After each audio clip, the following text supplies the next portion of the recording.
I was blacked out in snow weather. I awoke to find myself in a white room. Chilly in here. Seems like it's a snowstorm outside. Anyway, I've got to get out of here. Hello and welcome to Let's Play the White Chamber. This is the fourth and unfortunately the last game in the series of the colored rooms. I don't know if the series ever actually got a name. This is, I think, from a technical standpoint and from a game design standpoint, probably the best in the series. It looks like the developer took some lessons from the Blue Chamber and applied them here. The less we say about the Blue Chamber, the better, I think. So here we are, in the White Chamber. This is the game that I am the least familiar with, particularly the Crimson Room and the Viridian Room. I almost have memorized just because I did them so much as a kid, and then the Blue Chamber is just so short that I've played it a few times and I just remember how it works. This one I don't remember as much.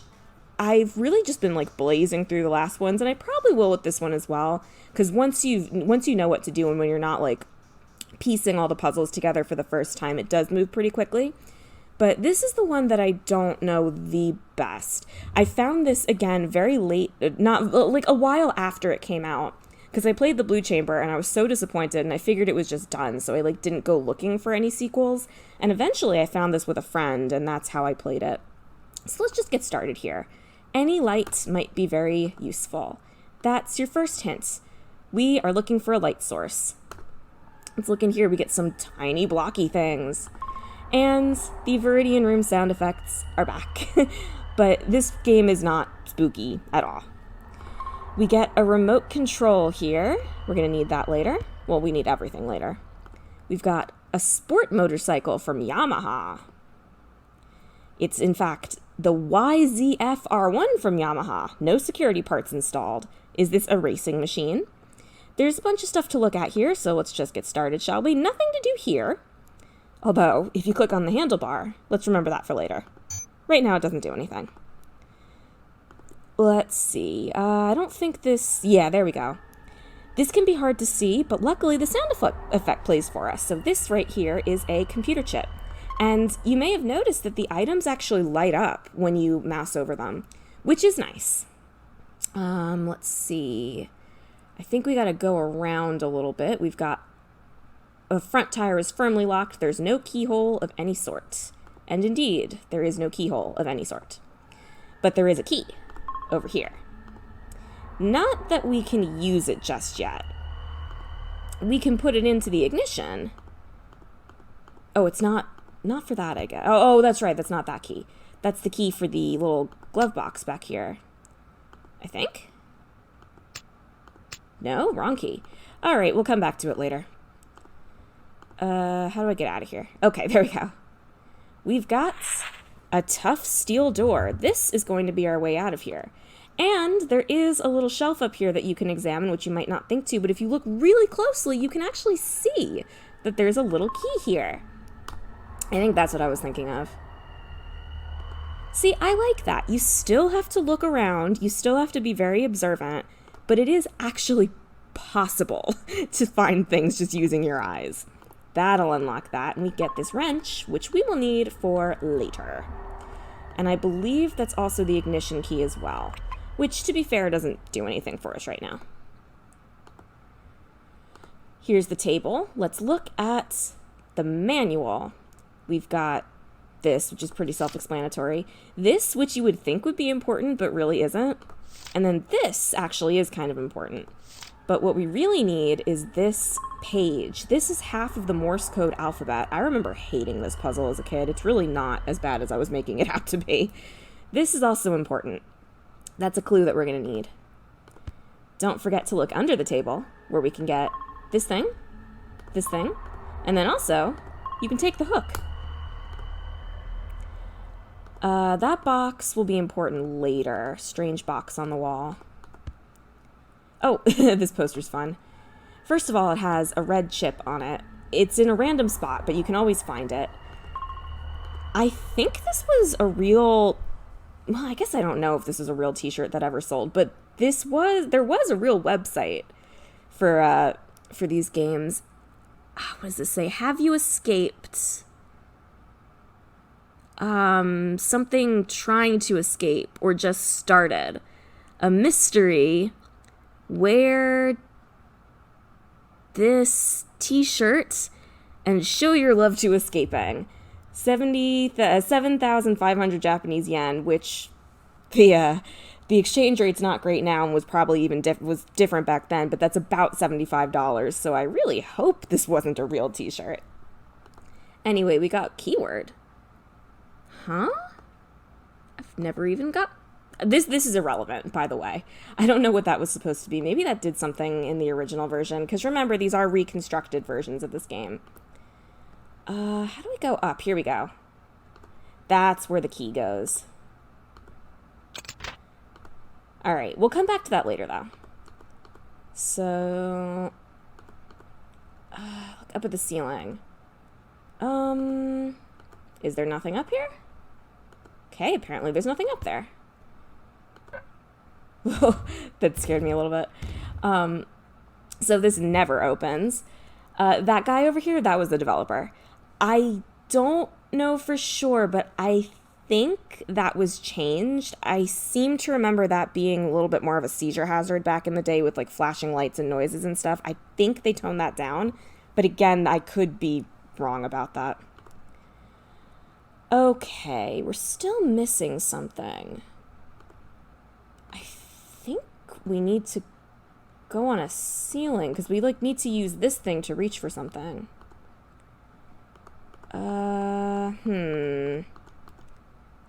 Remember that thing I said about this not being the most memorable, let me see. Oh, come on.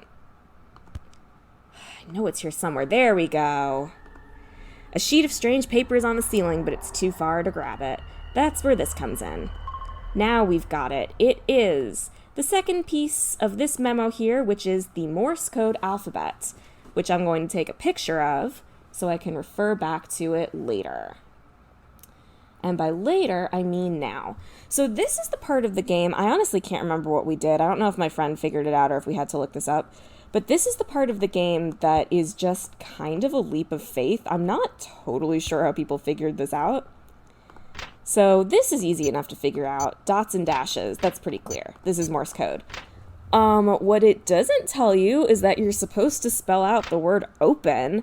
I guess you're just supposed to guess random words until it works. So let me use my little code thing here. I believe it goes up and down and then switches over to the right column. Let's see. C, D, E, F, G, H, I, L, M, N, O. Okay. P, C, D, E. And then that should do it. That did it. And now, a blue door has appeared on the wall. We're missing a chip. Should be in here. Yeah, it's in here. All right, let's take a look at our remote control here. Flip it over. We don't even need to put these in the right spot. It just does it for us. And luckily, the game will take the remote out where it's needed. You don't even have to guess where this goes. That just happened automatically. Press the button, changes to blue, open the door again, and now it's blue. We get a headlight. One more time, switch it to red, get some binoculars, and again, switch it to yellow. We get a mirror.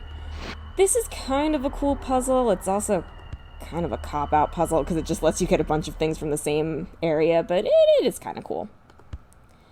All right, time to fix up, well, first of all, there's a little hole here. Put in the hook and the mirror. And we're going to make some light. Not there. Here we go. Now we've got the wrench. Put that there. And the headlight. And now, because we turned the ignition key, we've got some light for this window here. And now you can see something's on the wall, but it's too far to examine. But it's a good thing we have these binoculars. So we can see 444346. I'm going to take a picture of that as well. Back in the day, I would have written that down on a piece of paper. These days, I use my phone. This code will be random for each file, but the last number is always going to be a 6. So let's come over here. For whatever reason, this part with the colored buttons here is what I remember of this game from a kid. Like this shot with the motorcycle and the colored buttons. Just stands out. All right. 2, 3, 4, 4, 4, 3, 4. And then they're supposed to make you look for the 6 because you can see it's popped out over here. There's the 6. Somehow the engine doesn't start. If you remember, yeah, there was a lock. So now we can disengage the lock. And we found a purple tip. That's a misromanization. Chip. That has to do with the way Japanese is written out. So now we can come over here, and you remember from the manual, it told you that this actually is a purple slot. So now we can go back over to that colored door and get the purple one, which is this little safe here, which if you remember from that picture, you got to use these blocks. And again, not sure how anyone is meant to figure this out because there, as far as I know, is no hint. You have to spell out the word help. So let's see, let's find H. A, B, C, D, E, F, G. H is 4 dots. This can be a little bit fiddly, but fortunately there is no punishment for error. And if you click outside the puzzle by accident, it saves your progress. See what I mean by how this is sort of like the best designed one that he's done so far? E, I think, is just one of these. F, G, H, I, J, K, L is like this. Oops. Yeah, like I said, this can be a little bit fiddly. L, A, B, C, D, E, F, G, H, N, O, P.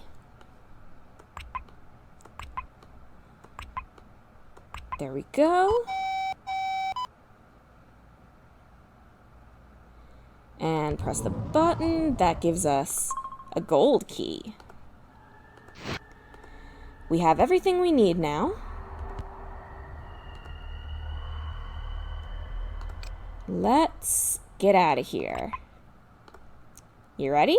Here we go. And that's it. We have escaped the White Chamber through a door that we made in the garage, through a hole that we made in the garage door. And that's the end of the Crimson Room series, unfortunately.